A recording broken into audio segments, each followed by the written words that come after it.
Halo para pencari kengerian. Selamat datang di channel Ruang Horor, di mana setiap cerita akan membuat bulu kudukmu merinding. Jangan lupa matikan lampu, kunci pintu, siapkan headset dan bersiaplah untuk ketakutan yang nyata. Kali ini Ruang Horor akan bercerita dengan judul Kuntilanak Pencari Tumbal. Dan sebelum lanjut ke ceritanya, alangkah baiknya tekan terlebih dahulu tombol like dan subscribe channel ini, dan nyalakan juga lonceng notifikasinya agar tidak ketinggalan cerita-cerita lainnya dari channel ini. Dan langsung saja kita masuk ke dalam ceritanya. Jam menunjukkan pukul 11 malam ketika bus Purnama Jaya melaju memasuki kawasan Alas Roban. Jalanan gelap dan sunyi membentang di depan mereka. Hanya ada suara mesin yang berderum keras, sesekali diselingi desahan angin malam yang menusuk tulang.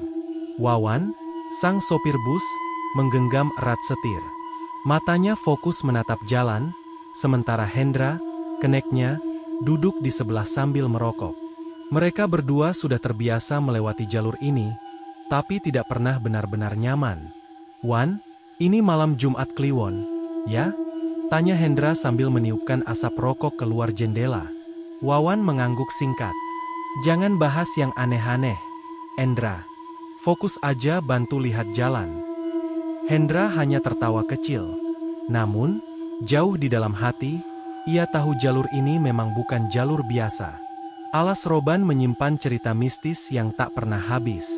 Sekitar pukul 1 dini hari, bus berhenti di sebuah halte kecil di pinggir hutan. Seorang wanita berdiri di sana, melambai-lambaikan korek api. Cahaya kecil dari api itu terlihat samar di tengah gelap malam. "Wanita sendirian malam-malam gini? Berani banget," gumam Hendra. Wawan hanya mengangkat bahu. "Mungkin mau ke kota. Siapa tahu dia butuh tumpangan." Wanita itu naik dengan langkah pelan. Rambut panjangnya tergerai menutupi sebagian wajahnya. Ia mengenakan gaun putih kusam yang terlihat kotor oleh lumpur. Hendra menyambutnya dengan senyum ramah. "Turun di mana, Mbak?" tanyanya. Wanita itu tidak menjawab. Ia hanya menunjuk kursi di bagian belakang dan duduk di sana. Hendra merasa ada yang janggal, tapi ia memilih diam. Lagi pula, mereka sering bertemu penumpang aneh selama bertahun-tahun bekerja di bus ini. Semakin dalam bus memasuki Alas Roban, suasana menjadi semakin mencekam. Hawa dingin menyusup dari celah jendela, membuat para penumpang menarik jaket mereka lebih erat. Tiba-tiba, mesin bus terdengar tersendat-sendat. Lampu di dalam kabin berkedip-kedip, membuat suasana semakin ganjil. "Wan, mesin kenapa lagi?" tanya Hendra, mulai cemas. "Entahlah, kayaknya nggak ada masalah tadi sore," jawab Wawan sambil memutar kunci kontak. Namun, meskipun mesin kembali menyala, ada perasaan tidak nyaman yang menyelimuti seluruh bus. Penumpang mulai berbisik-bisik, bertanya-tanya apa yang sebenarnya terjadi. Hendra melirik ke arah kursi belakang. Wanita yang naik tadi duduk diam, kepalanya tertunduk. Namun, ia merasa seperti sedang diawasi. Wawan memusatkan perhatian ke jalan. Ia tahu kawasan ini penuh tikungan tajam dan tanjakan curam, jadi ia tidak ingin kehilangan fokus. Namun, dari sudut matanya, ia melihat sesuatu. Sosok wanita berpakaian putih melayang di depan kaca bus, menatapnya dengan senyum mengerikan. Wajahnya pucat, matanya hitam legam, dan bibirnya penuh darah. "Sial!" teriak Wawan sambil membanting setir ke kiri. Bus hampir terguling, tetapi ia berhasil mengendalikan kemudi. Para penumpang berteriak panik. Hendra memegangi kursinya erat-erat, matanya membelalak ketakutan. "Ada apa, Wan?" serunya. Ada sesuatu di depan kaca," jawab Wawan dengan napas tersengal. Namun, saat Hendra menoleh, sosok itu sudah menghilang.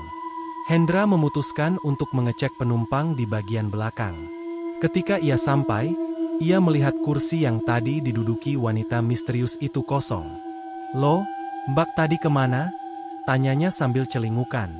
Tidak ada jawaban. Penumpang lain pun terlihat bingung. Beberapa dari mereka mulai saling berbisik, menyadari bahwa sesuatu yang aneh sedang terjadi. Tiba-tiba, lampu di dalam bus padam total. Suara langkah kaki terdengar di sepanjang lorong bus, tetapi tidak ada yang bisa melihat apapun. Hendra meraba-raba untuk kembali ke depan, tetapi langkahnya terhenti ketika sebuah suara lembut memanggil dari belakang. "Mas, tolong antar aku pulang." Hendra menoleh dengan perlahan, meskipun seluruh tubuhnya menolak untuk melihat. Di sana, ia melihat wanita misterius itu berdiri dengan kepala miring ke satu sisi. "Tolong antar aku pulang," ulang wanita itu, kali ini dengan suara serak yang mengerikan. Hendra berteriak keras dan berlari kembali ke depan. Ia tidak peduli dengan pandangan bingung para penumpang. "Wan, kita harus keluar dari sini," teriaknya sambil menarik lengan Wawan. Namun, Wawan terlalu terpaku pada jalan. Sosok wanita tadi muncul lagi, kali ini di tengah jalan.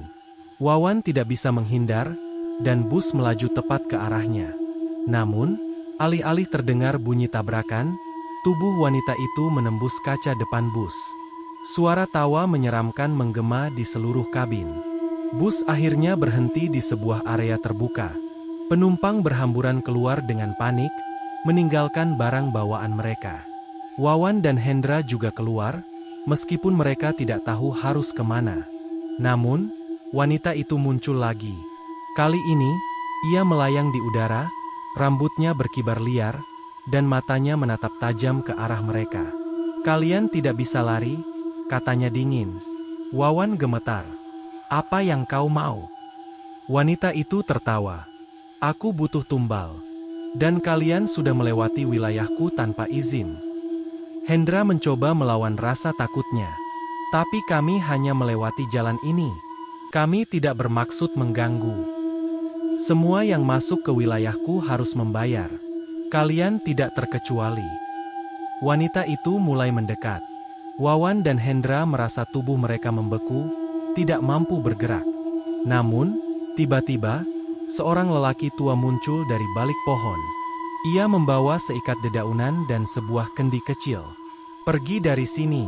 Mereka bukan milikmu," teriak lelaki itu sambil mengibaskan daun-daun ke arah wanita itu.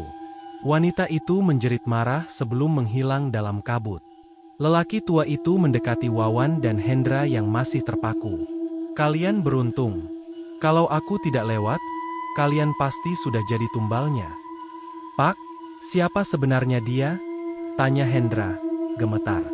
"Dia penunggu alas roban. Banyak yang sudah jadi korbannya. Lain kali, jangan lewat sini tanpa persiapan." Setelah kejadian itu, Wawan dan Hendra berjanji untuk tidak lagi melewati alas roban di malam hari. Mereka juga mengikuti nasihat lelaki tua itu untuk selalu membawa lilin dan sesajen kecil sebagai bentuk penghormatan. Namun, malam-malam mereka tidak pernah sama. Setiap kali mereka melewati jalan itu, meskipun di siang hari, mereka selalu merasa diawasi. Dan sesekali, di kejauhan, mereka masih bisa mendengar suara lembut memanggil, "Tolong antar aku pulang." Seminggu setelah kejadian di alas roban, Wawan dan Hendra mencoba melupakan pengalaman menyeramkan itu.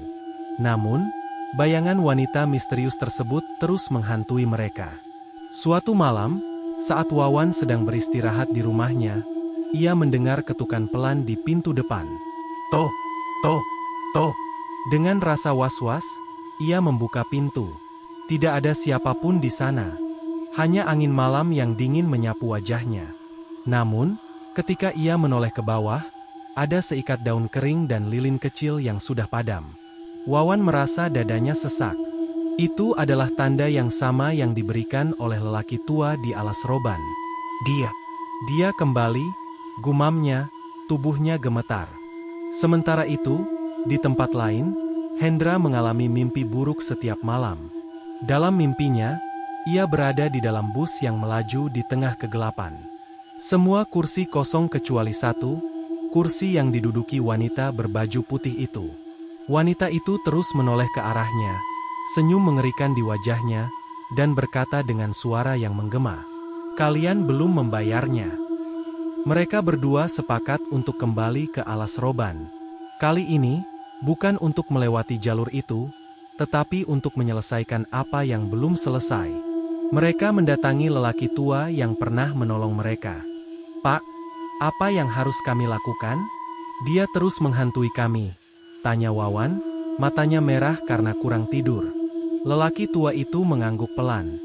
Dia tidak akan berhenti sampai kalian membayar hutang kalian. Ada ritual yang harus dilakukan. Ritual itu melibatkan persembahan berupa makanan, kain putih, dan sebuah lilin yang harus dinyalakan di tengah alas roban tepat pada tengah malam. Wawan dan Hendra tidak punya pilihan lain. Mereka setuju. Di malam yang sama, mereka kembali ke tempat di mana bus mereka berhenti terakhir kali. Hutan itu terasa lebih gelap dan dingin dari biasanya. Suara jangkrik pun hilang, digantikan oleh keheningan mencekam. Wawan menyalakan lilin, sementara Hendra menempatkan persembahan di tanah. Mereka berdiri di sana, menunggu dengan cemas. Hingga akhirnya, kabut mulai muncul, tebal dan dingin. Dari dalam kabut itu, wanita berbaju putih muncul. Rambutnya menjuntai ke tanah, matanya hitam kosong, dan bibirnya melengkung membentuk senyum menyeramkan. "Kalian datang untuk membayar hutang kalian?" tanyanya dengan suara menggema. "Iya, kami tidak mau diganggu lagi," jawab Hendra dengan suara bergetar. Wanita itu tertawa kecil. "Baik, tapi kalian harus tahu, tidak ada yang pergi dari sini tanpa meninggalkan sesuatu." Wanita itu mendekat ke arah mereka. Wawan mencoba mundur, tetapi tubuhnya seperti terpaku di tempat. Hendra merasakan hawa dingin menyelimuti tubuhnya. "Tumbal, aku butuh tumbal," bisik wanita itu. "Tapi kami sudah membawa persembahan," protes Wawan. "Persembahan itu hanya formalitas," balas wanita itu dengan nada dingin. "Yang aku inginkan adalah nyawa." Sebelum mereka sempat merespons, wanita itu mengulurkan tangannya ke arah Wawan. Tubuh Wawan terangkat dari tanah, matanya membelalak ketakutan. Hendra mencoba menolong, tetapi tidak bisa bergerak. Tidak ada yang melarikan diri dari alas roban. Ketika Wawan membuka matanya, ia sudah berada di rumah sakit. Tubuhnya lemah, dan seluruh tubuhnya terasa nyeri. Ia melihat Hendra duduk di sampingnya, wajahnya penuh luka dan kelelahan. "Apa yang terjadi?" tanya Wawan dengan suara parau. "Kita berhasil keluar," jawab Hendra. "Tapi, Pak tua itu, dia mengorbankan dirinya untuk menyelamatkan kita." Wawan terdiam. Ia ingat suara jeritan lelaki tua itu di tengah hutan sebelum semuanya menjadi gelap. Mereka berdua tahu, mereka selamat, tetapi tidak tanpa pengorbanan. Namun, saat malam tiba, Wawan mendengar suara lembut yang sangat familiar. "Kalian belum membayarnya." Wawan dan Hendra berusaha melanjutkan hidup mereka. Namun, ketenangan itu hanya berlangsung beberapa hari. Suara-suara aneh mulai terdengar setiap malam di sekitar rumah Wawan. Langkah kaki samar, suara ketukan pelan, hingga aroma melati yang menyengat tiba-tiba muncul. Hendra mengalami hal serupa. Suatu malam, ia mendapati kaca spion motornya berkabut dengan tulisan, "Kembali ke tempatmu." Mereka menyadari bahwa ritual tersebut belum menyelesaikan semuanya. Ada sesuatu yang lebih besar di balik gangguan ini. Mereka kembali ke terminal bus untuk mencari petunjuk. Saat bertanya kepada penduduk setempat, seorang pria tua bernama Pak Salim, mantan sopir bus, memperingatkan mereka bahwa ritual yang mereka lakukan adalah palsu. Itu bukan untuk menenangkan arwah. Itu malah membangkitkan amarah mereka, jelas Pak Salim. Pak Salim menceritakan legenda alas roban yang jarang diketahui orang. Wanita berbaju putih yang mereka temui adalah salah satu dari penumpang bus yang mengalami kecelakaan puluhan tahun lalu. Bus itu jatuh ke jurang setelah sang sopir melihat sosok wanita di jalan. Semua penumpang tewas mengenaskan. Namun, wanita itu diduga adalah sosok yang sebelumnya mengganggu bus tersebut. Ia dipanggil melalui ritual oleh orang yang ingin mengutuk perjalanan bus tersebut. Kini, arwahnya menjadi penguasa di alas roban, memakan nyawa untuk memperkuat keberadaannya. Dia ingin lebih dari sekadar nyawa. Dia ingin membalas dendam kepada siapapun yang berani melintasi wilayahnya. Lanjut Pak Salim. Pak Salim menawarkan bantuan untuk menghentikan gangguan tersebut, tetapi itu berarti mereka harus kembali ke alas roban dan menghadapi wanita itu langsung. Jika kalian tidak menyelesaikan ini, dia tidak akan berhenti, ujar Pak Salim.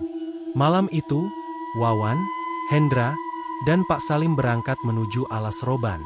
Dengan peralatan sederhana, kain kafan, dupa, dan mantra kuno, mereka memasuki hutan tersebut.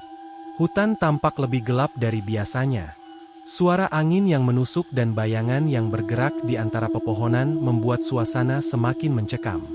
Ketika mereka tiba di lokasi kecelakaan bus, Wawan merasa ada sesuatu yang berat di udara. Pak Salim mulai menyalakan dupa dan membaca mantra, sementara Wawan dan Hendra berjaga-jaga. Saat dupa menyala, kabut tebal muncul.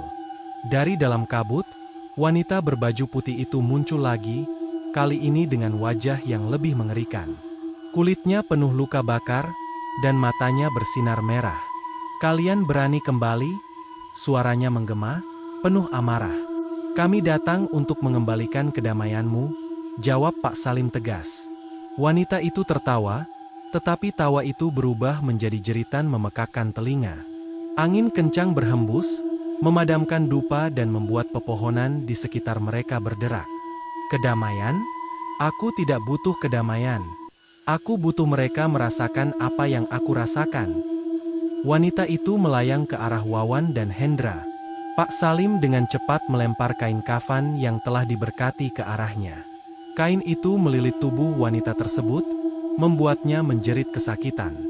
Namun, sebelum ritual selesai, sosok lain muncul dari kabut. Bayangan-bayangan hitam, sosok penumpang bus yang tewas bersama wanita itu, mengepung mereka. Pak Salim menyadari bahwa wanita itu tidak hanya ingin membalas dendam, tetapi juga ingin mengikat jiwa mereka bertiga ke dalam hutan itu. "Tidak ada cara lain. Salah satu dari kita harus tetap di sini," ujar Pak Salim dengan suara bergetar. Wawan dan Hendra memprotes, tetapi sebelum mereka bisa berbuat apa-apa, Pak Salim berjalan ke arah wanita itu. Dengan lantang, ia membaca mantra terakhir, menyerahkan dirinya sebagai tumbal. "Ambil aku, tetapi lepaskan mereka." Wanita itu tersenyum kejam sebelum menyerap tubuh Pak Salim ke dalam kegelapan. Setelah itu, kabut perlahan menghilang, bersama dengan suara jeritan para arwah. Wawan dan Hendra berhasil keluar dari alas roban dengan selamat, tetapi mereka tahu bahwa hidup mereka tidak akan pernah sama lagi. Sosok Pak Salim yang berkorban untuk mereka menjadi beban moral yang tidak bisa mereka lupakan. Sejak saat itu, mereka berhenti melewati alas roban dan selalu memperingatkan pengemudi lain untuk menghindari jalur tersebut, terutama saat malam hari. Namun, di suatu malam yang sunyi, Hendra menerima pesan singkat di ponselnya. Pesan itu hanya berisi satu kalimat, "Kalian belum membayar semuanya."